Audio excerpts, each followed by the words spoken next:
Hey guys, this is Nikki with Vapor Honing Technologies and Vapor Blast Manufacturing. Today we've had a customer send us in a plastic, it's a Mercedes valve cover. Wanted to demonstrate how we can clean the part up using the Hydro Blast. Once we finish cleaning it up, we're going to also try and show you what the finish is going to look like after we do glass bead. It's going to flow over the surface. It's going to leave it looking brand new without damaging the plastic, which is super important. So stay tuned.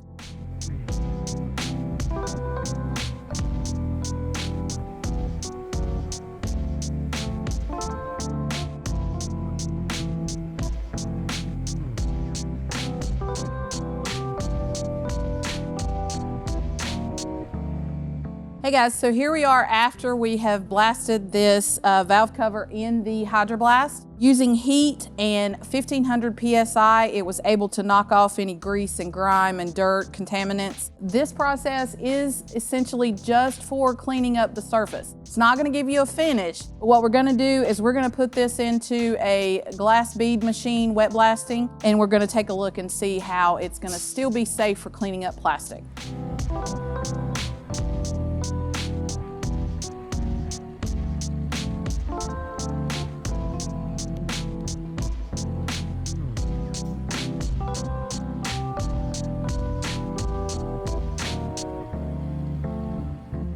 Okay, so after literally blasting this for 35 seconds with the glass bead at approximately 40 PSI, this is the finish and the result that we get. So as you can see, it's not gonna damage plastic because the water cushions the abrasive, it flows over the surface, and all it's gonna do is give you a phenomenal finish. Just in case you're curious, if you had a sample part that you're looking to just kind of see a demo of what it's gonna do for you, you're more than welcome to send us. We do free sample testing, so give us a call, let us know, we can get that handled for you. If you have any questions about your applications or any of the equipment that we manufacture, please give us a call. My number is 828-202-5563. Thank you so much.